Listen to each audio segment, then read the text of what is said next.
Bonjour à tous, je m'appelle Sylvain, je suis psychiatre. Je m'appelle Laetitia, je suis psychologue. Bienvenue dans Ma séance de psy, le podcast qui vous parle de la psychiatrie au cinéma. Je suis le docteur McMurphy, RP McMurphy. John est atteint de schizophrénie. Mais ça va bien, tout va très bien, je suis pas fatigué, je suis en forme, c'est tout. À chaque fois, c'est moi la bonne poire. Et après, je me réveille et puis je me sens complètement vide, j'ai rien. Et qu'elle se fout de vous, qu'elle vous ment, comme à moi. Vous pensez que je me suis fait des idées? Que j'entends des choses que je devrais pas entendre? Vous écoutez l'épisode 12 et je suis aujourd'hui face à une Laetitia reposée, d'un calme olympien, encore plus que d'habitude, de retour de ses vacances exotiques. Salut Laetitia. Salut Sylvain, salut à tous. C'est vrai que je suis bien reposée, bien dépaysée par mon voyage en Alaska. C'est pas très exotique, mais... Bah, vous étiez pas très nombreux, je pense. Tu devais pas être beaucoup gêné par la foule. Non, c'est ça qui était bien, c'est qu'on était juste nous et les ours. Que t'as pas vu d'ailleurs. Que j'ai pas vu. Merci pour cette précision. Au programme aujourd'hui, on va parler du film Pour le pire et pour le meilleur, et donc vous avez compris si vous avez vu le film, on va parler de troubles obsessionnels compulsifs. Alors qu'est-ce que c'est un TOC ? Comment il est montré dans le film ? Est-ce que c'est crédible ou pas ? Mais le personnage est un peu plus complexe que ça, parce qu'il souffre aussi d'un gros problème d'habileté sociale, et ça aussi on va en parler un petit peu plus en détail. Et comme d'habitude, à la fin, on vous donnera notre avis sur le film et nos recommandations du mois. Voilà, vous êtes prévenus, ma séance de psy, épisode 12, c'est parti. Ça y est, il faut que je le dise. Vous passez toujours au coup de vent ici et moi j'aurais tellement de questions à vous poser. Vous n'avez aucune idée de ce que vos livres représentent pour moi. Qu'est-ce qu'il représente? Quelque part, il y a quelqu'un qui sait ce que c'est de se mettre ici. Oh non, il manquait plus que ça. Je veux seulement vous poser 2 questions. C'est si dur que ça. Comment vous y arrivez, hein? À cerner les femmes aussi bien. J'écris au masculin. Et je soustrais la logique et les responsabilités. Pour le pire et pour le meilleur, titre original As Good As It Gets, est une comédie romantique américaine de 139 minutes réalisée par James L. Brooks et sortie en 1997. Parmi les interprètes principaux, on retrouve Jack Nicholson dans le rôle de Melvin Udall, Helen Hunt dans celui de Carol Connelly et Greg Kinnear dans le rôle de Simon Bishop. Alors, c'est pas la première fois que Jack Nicholson joue le rôle d'un personnage atteint de troubles psychiques. Il a un peu d'expérience sur le sujet, on avait déjà pu le voir dans Vol au-dessus d'un nid de coucou, par exemple, où il joue un délinquant qui se fait interner pour échapper à la justice. On en a déjà parlé dans un épisode de ma séance de psy. Il a joué aussi dans Shining. Là, c'était le rôle d'un écrivain alcoolique qui devient un fou dangereux. Et puis, il a aussi joué dans le Batman de Tim Burton, dans lequel il jouait le rôle du Joker, qui est un psychopathe. Alors, pour le meilleur et pour le pire, a été plutôt un succès au box-office, puisque pour un budget de 50 millions de dollars, il a rapporté plus de 300 millions de dollars à l'international. Et il a aussi la particularité d'avoir remporté, comme Le Silence des agneaux en 1991, les 2 Oscars du meilleur acteur et de la meilleure actrice. Alors il faut savoir que Bill Murray avait été choisi au départ pour jouer le rôle de Melvin Udall. Il a refusé et c'est Jack Nicholson qui a eu le rôle. Au moment du tournage, Jack Nicholson il avait 60 ans et Helen Hunt elle avait 34 ans. Alors pour moi c'est pas un des atouts du film mais peut-être qu'on en parlera un peu après. Et si vous regardez le générique jusqu'au bout, vous verrez qu'après les mentions qu'aucun animal n'a été maltraité pendant le tournage, il a été ajouté, ouvrez les guillemets, aucun acteur utilisé dans ce film n'a été maltraité.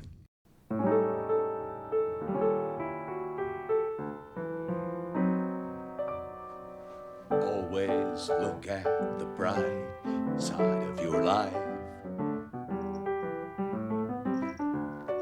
Always look at the lighter side of your life. Allez, après cette petite transition, nous allons vous parler un peu de la symptomatologie du TOC. Je me suis inspiré essentiellement pour cette partie du livre d'Alain Sautreau aux éditions Odile Jacob qui s'appelle « Troubles obsessionnels compulsifs, le manuel du thérapeute ». Donc, le TOC, qu'est-ce que c'est ? C'est un concept qui est décrit depuis la fin du XIXe siècle.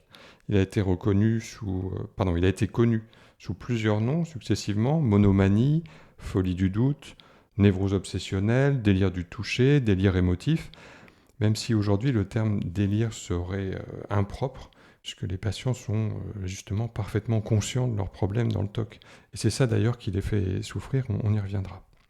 Donc le terme trouble obsessionnel compulsif est adopté par le DSM, donc la classification américaine des troubles mentaux, vous la connaissez bien maintenant, à partir des années 80. Le trouble se décompose en deux éléments dont l'un découle de l'autre. D'un côté, l'obsession et de l'autre, la compulsion qui est la conséquence. Alors, une obsession, qu'est-ce que c'est ? Une obsession, c'est une pensée récurrente et lancinante. Elle est plus souvent liée à une crainte de provoquer un dommage, un préjudice ou un malheur si on ne fait pas assez attention.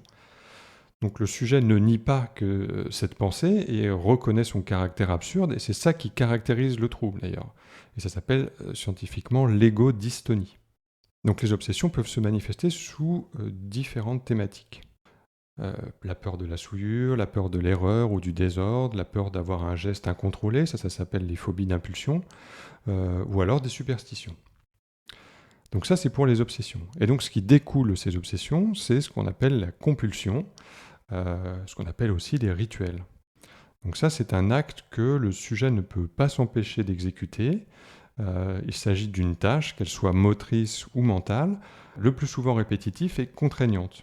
D'où la souffrance engendrée, parce que la personne ne peut pas s'arrêter tant que le rituel n'est pas complètement effectué. Elle doit parfois recommencer depuis le début si elle est interrompue, et la compulsion, elle a au final pour fonction d'annuler la pensée obsédante.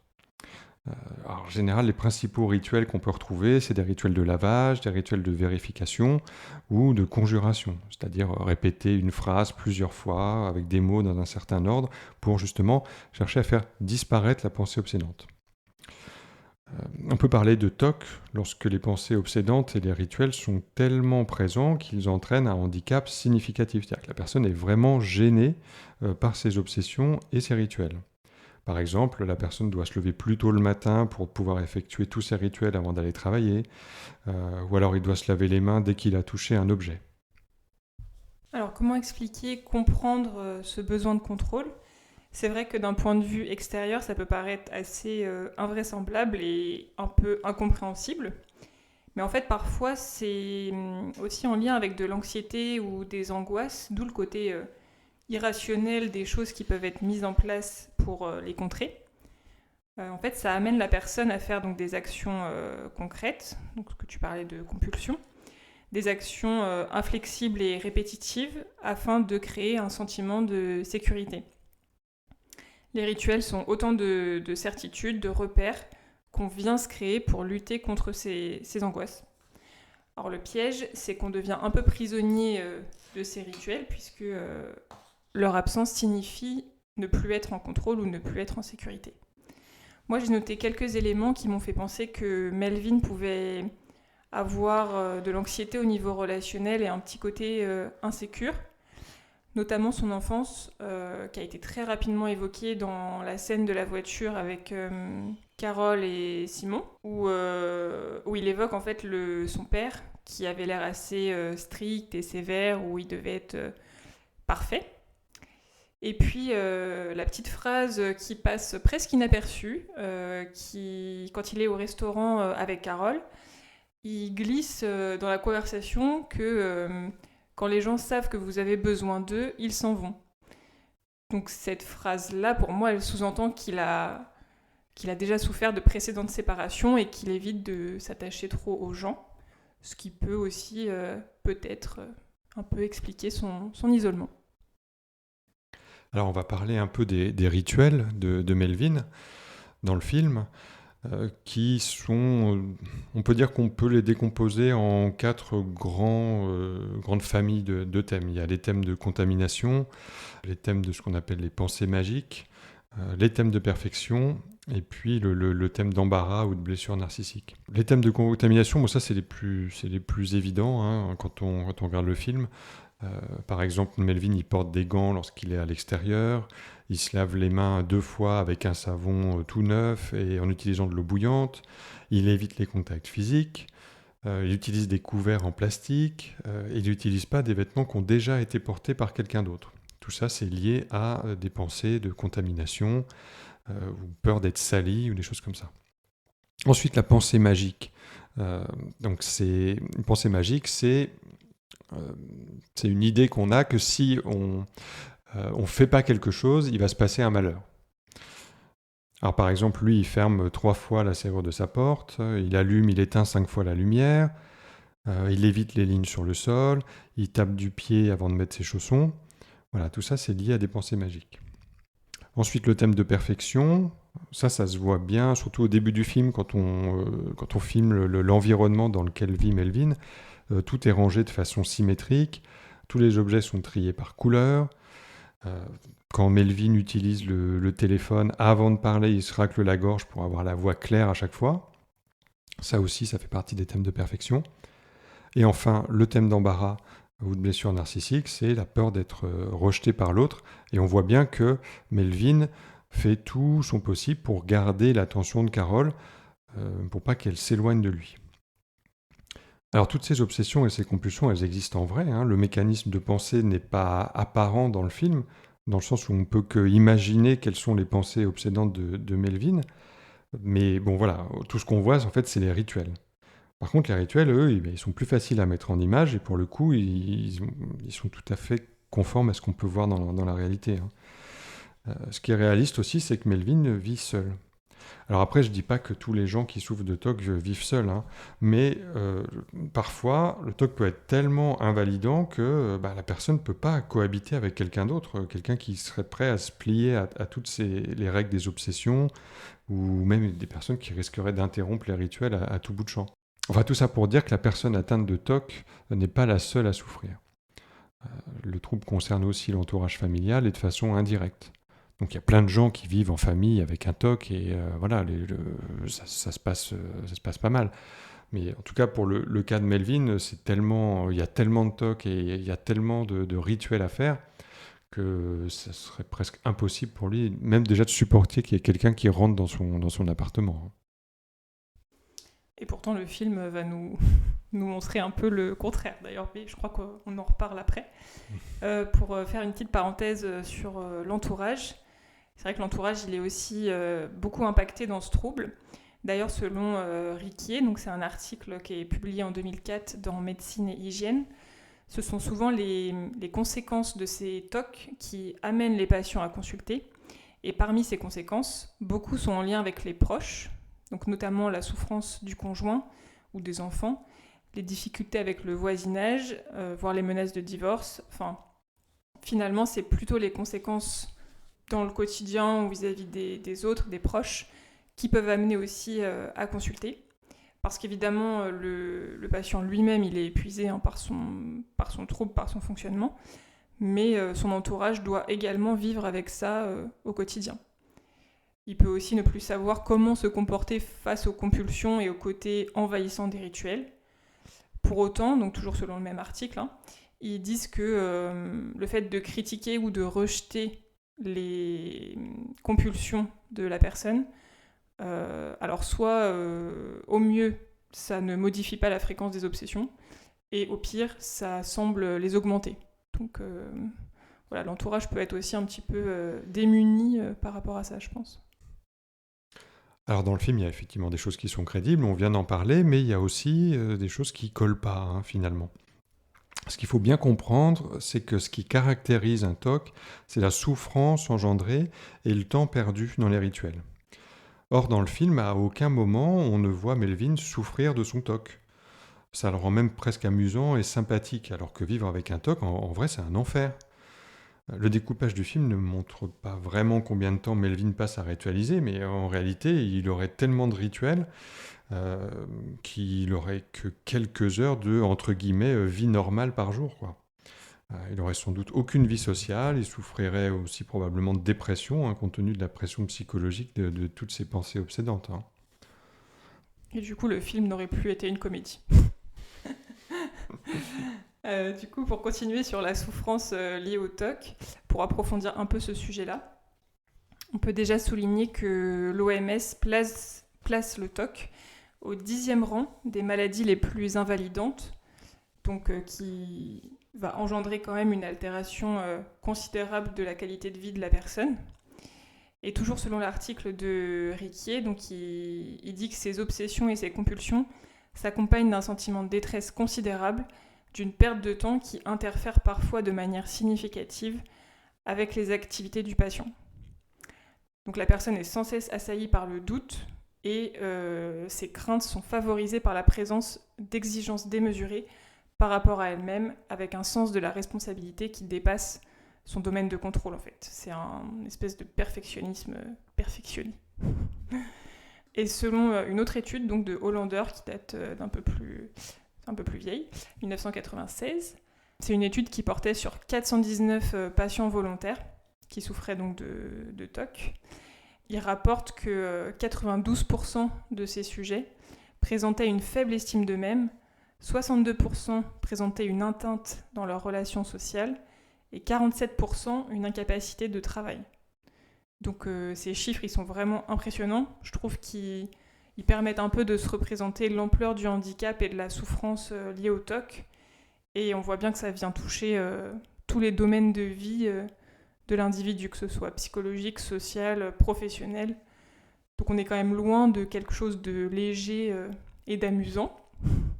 Et un autre point que je voulais aborder, c'était par rapport à la diminution des symptômes, parce que je trouve que dans le film, Melvin arrive rapidement à sortir de sa zone de confort.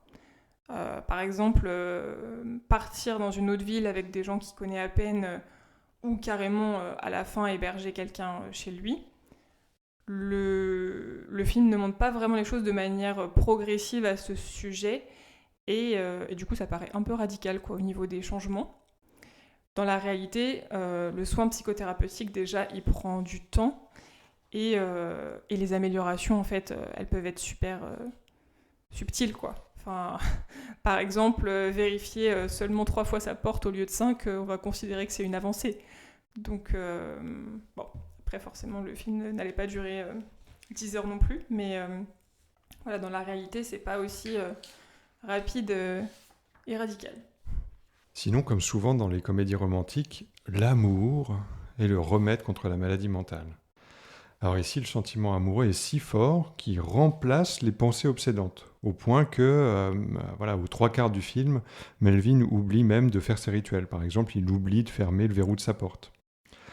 De la même manière, le TOC semble s'atténuer, voire disparaître dès que Melvin décide de prendre un traitement médicamenteux. Alors tout ça est évidemment complètement farfelu, et malheureusement, j'ai envie de dire, ça n'existe pas dans la vraie vie. En vrai, soigner un TOC, en tout cas aussi sévère que celui de Melvin, il faut naturellement un traitement médicamenteux, mais bon, ça n'agit pas instantanément non plus, un traitement médicamenteux, et ça permet juste d'atténuer l'anxiété, et ça permet aux patients d'avoir un meilleur contrôle sur leur stress, et donc de pouvoir mieux contrôler leurs pensées et leurs rituels. Mais ce qui est important, c'est surtout une psychothérapie qui comporte déjà l'apprentissage de techniques de relaxation pour apprendre à gérer l'anxiété par soi-même. Et ces exercices de relaxation sont associés à ce qu'on appelle des expositions avec prévention de la réponse ritualisée. C'est-à-dire qu'on va établir avec le patient la liste des rituels qu'ils effectuent, et en les classant du plus difficile à faire au plus simple à exécuter, en tout cas à celui qui pose le moins de problèmes. Et on prend chacun de ces éléments dans la liste, en commençant par le bas de la liste, et on oblige la personne va s'obliger lors des exercices à se mettre dans cette situation-là, qui va déclencher donc une pensée obsédante et l'envie de ritualiser. Et l'objectif, ça va être justement de contrôler son anxiété avec un exercice de relaxation sans avoir recours au rituel. Finalement, alors il y a souvent des cas où finalement les gens arrivent à à vivre avec leurs pensées obsédantes, à les identifier comme des pensées différentes de leurs pensées habituelles, les mettre dans un coin, les laisser vivre, et finalement ne plus y faire attention, ne plus y associer un rituel, et finalement petit à petit arriver à revivre normalement sans les compulsions. Alors quand même, on va dire un petit mot du psychiatre, parce qu'il y a toujours un psychiatre dans les films où il y a des problèmes de psychiatrie. Et là, c'est le pompon. Parce que, oui, Melvin a un psychiatre. On le voit à peu près 1 minute dans le film. Bon, après, je suis d'accord, on est dans une comédie romantique. Le but, c'est pas de montrer comment la médecine soigne les patients. Mais bon, quand même, l'image de son psychiatre, elle est quand même pathétique. Alors bon, Melvin débarque à l'improviste dans son cabinet où manifestement la salle d'attente est pleine à craquer. On pourrait se dire que son psychiatre il est en retard, il est en pleine consultation, il est très occupé, quelque chose de, on va dire, normal. En fait, pas du tout. Le gars, il est dans son bureau, tranquille, en train de nettoyer son jeu d'échecs, comme si de rien n'était. Le patient, il débarque comme ça dans son bureau. Il écoute rien de ce que dit Melvin, et puis carrément il le jette de la consultation, il lui donne pas d'explication, il le rassure pas, il lui donne aucun élément de solution à son problème. Il est même carrément centré sur lui. Il dit à Melvin qu'il a même pas remarqué qu'il avait rasé son bouc. Enfin, je veux dire, là c'est n'importe quoi. Bon, cette scène elle sert à rien, je sais même pas pourquoi ils l'ont mis dans le film. Ça te sort du film direct. Et moi, ça a tendance à m'énerver. Ah bon? Vous voulez qu'on danse? Justement, je n'ai pensé qu'à ça depuis que vous en avez parlé.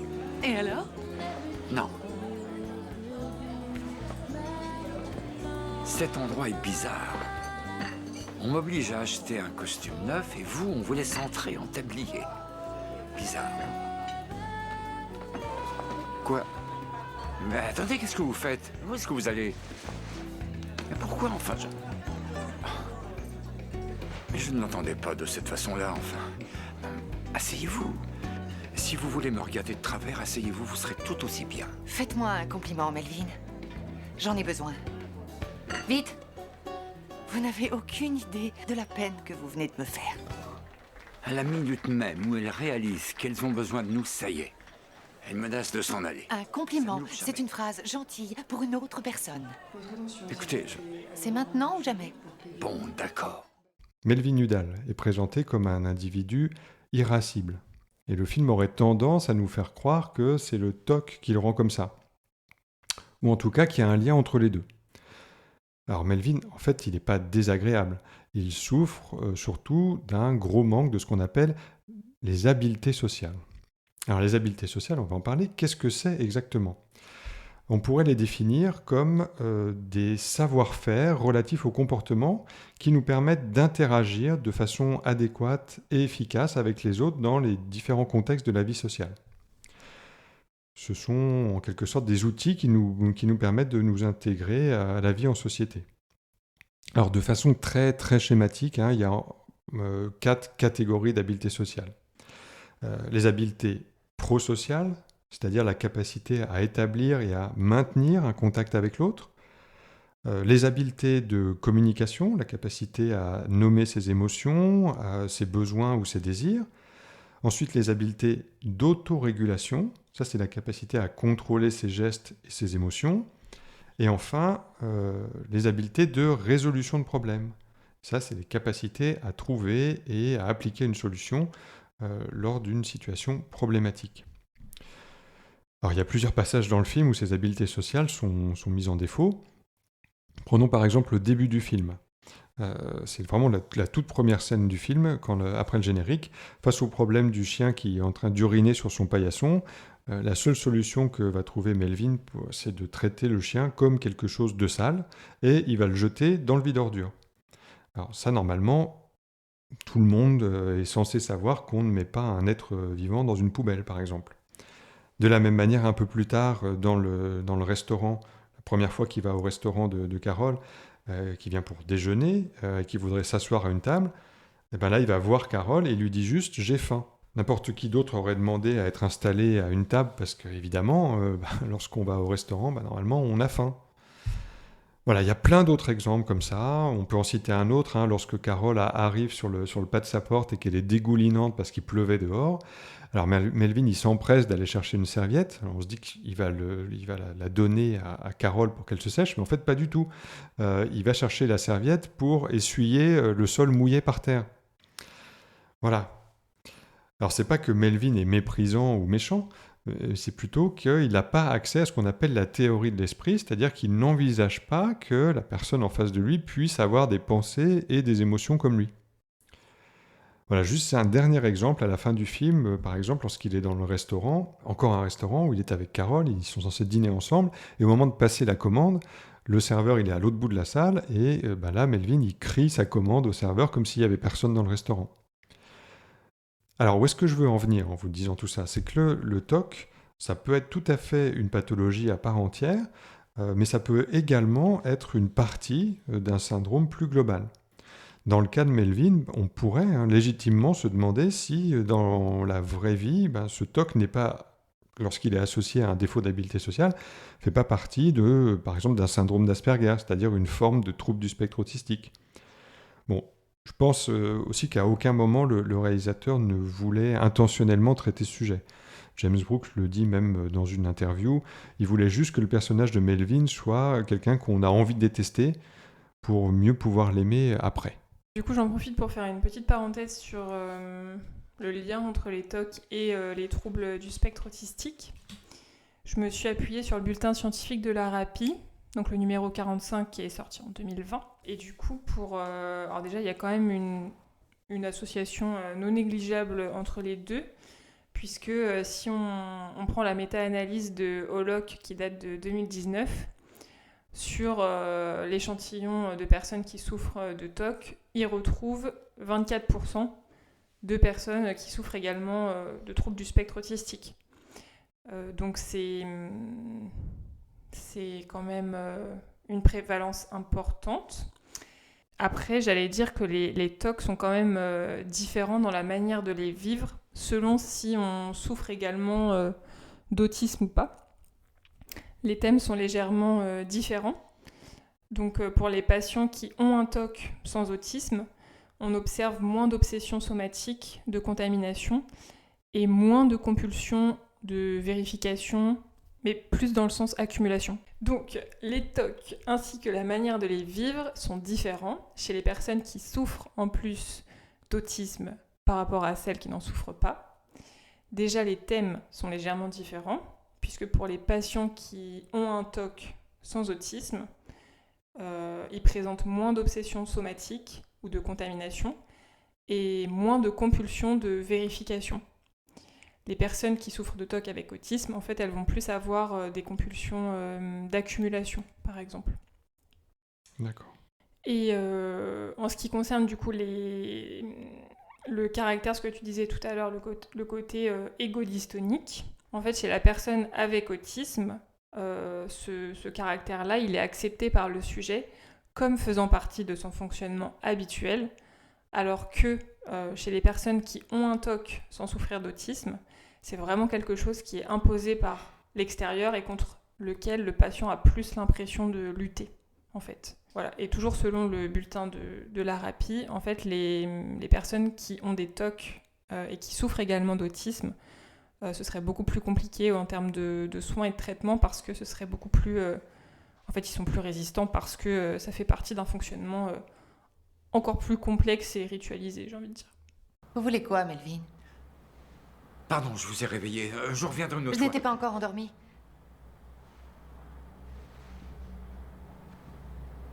Ça tombe bien. C'est secret ce que vous faites ici? Fallait que je vous voie.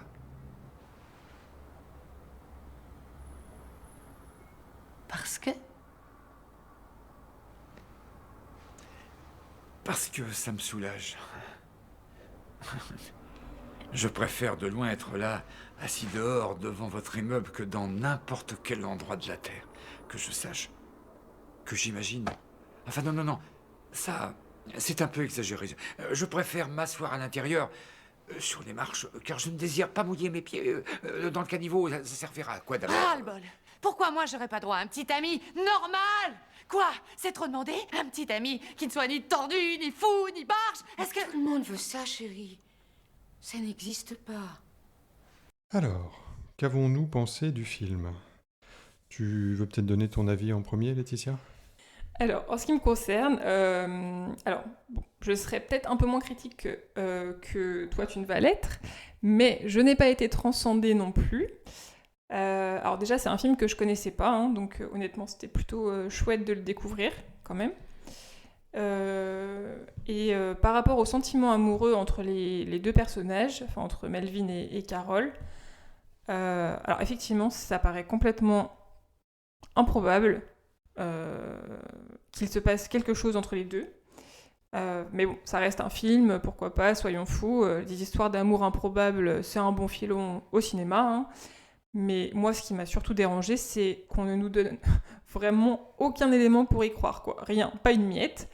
Je me souviens pas avoir déjà vu un film étiqueté comédie romantique et où il y a vraiment zéro séduction dans le film. Alors, au-delà du fait que Nicholson soit vraiment flippant, hein, je vois vraiment pas ce que Carol peut trouver d'appréciable dans sa compagnie. Donc voilà, en termes de romance, le contrat n'est pas rempli du tout. Nous ne sommes pas satisfaits. Mais sinon, les acteurs jouent bien, il y a un bon rythme, on s'ennuie pas. Moi, j'ai un petit plus pour le petit coup de cœur pour le voisin Simon, que je trouve trop chou et trop intéressant. En fait, c'est un personnage qui est quand même au cœur du film parce que il fait pas mal le rôle de médiateur entre les deux personnages principaux. Et en vrai, voilà, j'ai quand même rigolé, donc c'était pas un moment désagréable, même si c'est pas le film de l'année non plus, quoi. Voilà. Et toi, t'en as pensé quoi? Moi, j'ai pas passé un mauvais moment, hein, bien que j'ai trouvé le film quand même un petit peu long. Hein. Aujourd'hui, une comédie romantique, ça dure en général moins de 2 heures, hein, 1h30, 1h40. Voilà, donc il y avait peut-être quelques longueurs. Après, le reproche que je peux faire aussi à ce film, hein, c'est comme à peu près toutes les histoires d'amour où il y a de la psychiatrie, et le plus souvent, il y a encore ce sentiment, j'ai déjà dit tout à l'heure, hein, le sentiment amoureux comme ça qui guérit de façon magique le trouble mental. Bon, voilà, ça c'est un peu le cahier des charges dans les comédies romantiques à la sauce psy, quoi. Hein. Moi, ça, j'ai déjà dit, ça me sort un peu du film, mais bon, c'est tout le temps comme ça, quoi. Bon, et puis comme tu le disais, hein, faut quand même une bonne dose de suspension d'incrédulité pour accepter qu'il puisse se passer quoi que ce soit entre Jack Nicholson et Helen Hunt. Après, bon, voilà, c'est bien écrit, c'est bien joué. Comme toi, moi, j'ai une préférence pour le rôle de Greg Kinnear. Petit bémol, bon, je pense qu'il faut remettre le film dans son contexte, dans son époque. Le discours sur l'homosexualité, je pense que ça passerait pas aujourd'hui. Traiter un homosexuel de fag, ce qui veut dire fiotte en français, en rigolant et en faisant des allusions comme ça à l'homosexualité, je pense qu'aujourd'hui ça passerait pas. Hein.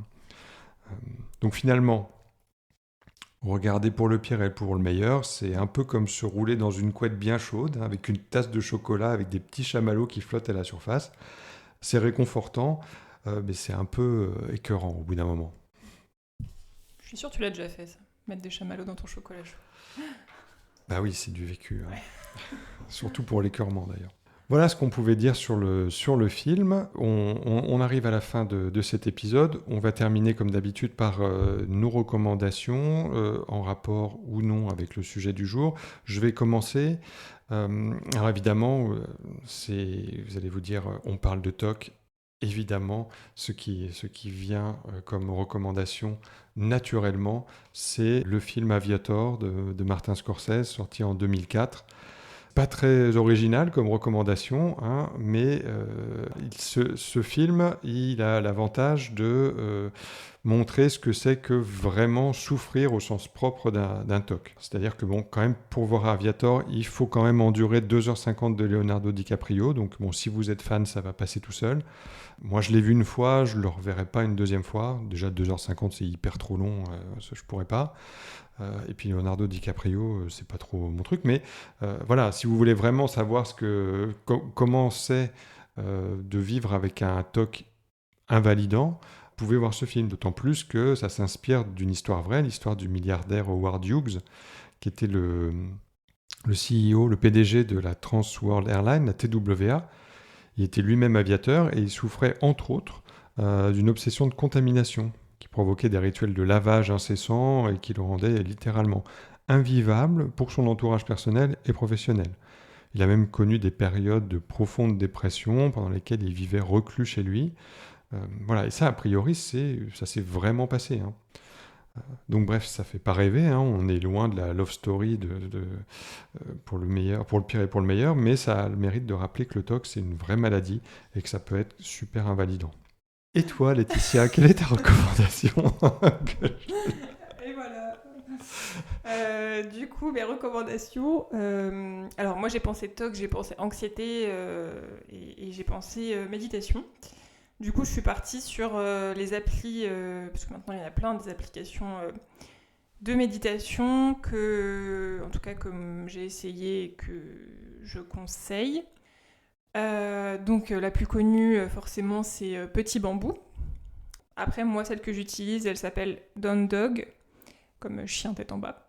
Il y a une appli de yoga et il y a aussi une appli méditation. Et en fait, l'application est hyper bien foutue parce qu'on peut choisir le temps de la méditation, on peut choisir le thème, la voix, si on veut beaucoup d'indications ou pas. Et du coup, on peut vraiment se faire des méditations personnalisées et c'est vraiment chouette. Alors par contre, les deux applications que je viens de citer, il y a un certain nombre de choses gratuites, mais rapidement, si vous voulez profiter de toutes les fonctionnalités, c'est payant. Après, c'est vraiment pas très cher à l'année, hein, mais voilà.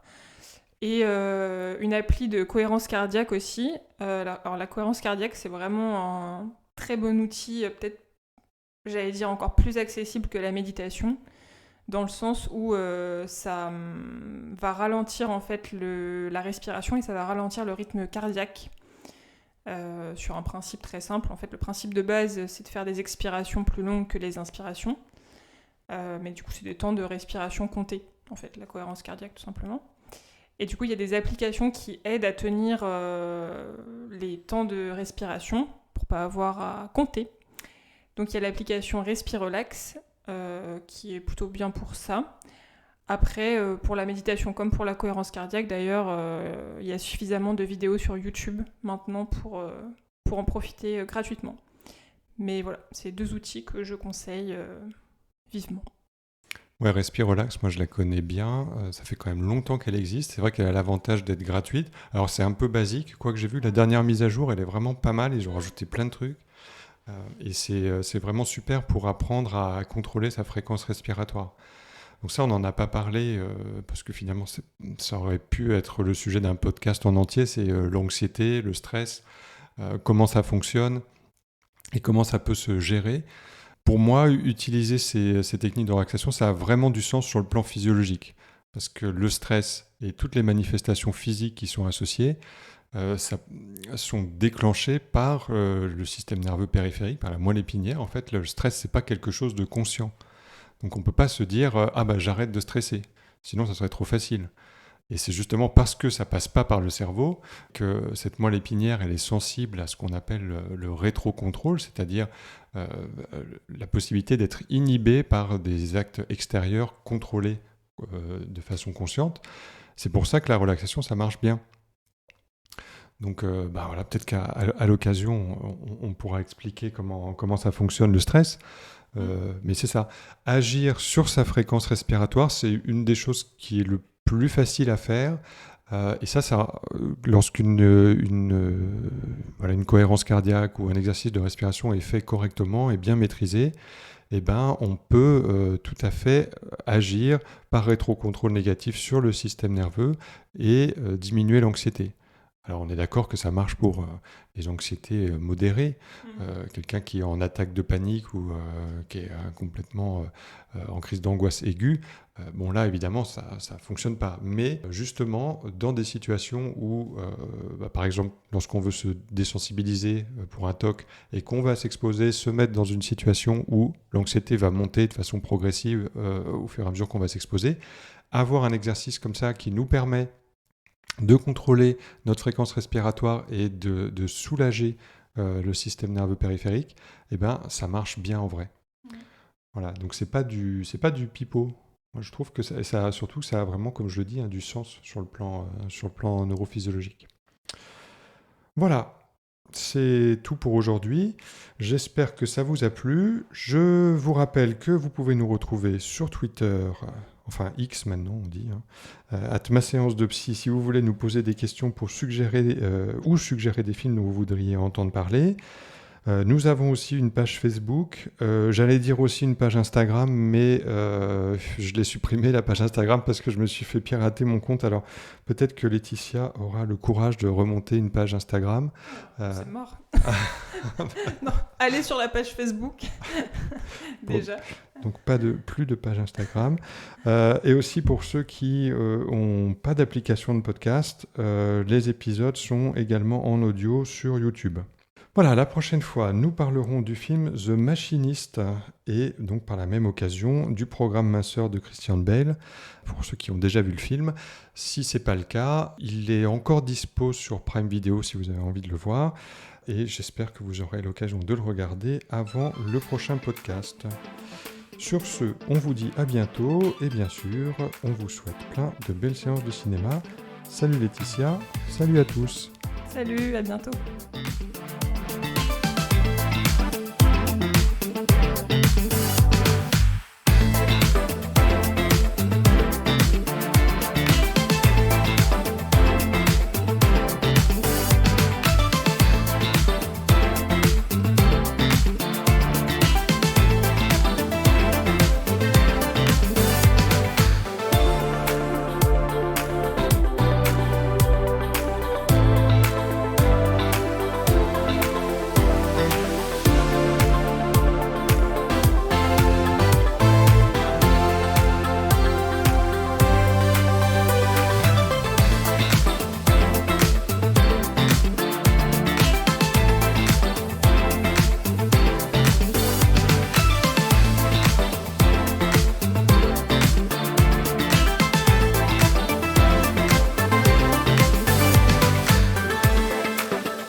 Chez les personnes qui souffrent d'autisme. Je ne sais pas si c'est très clair ma phrase.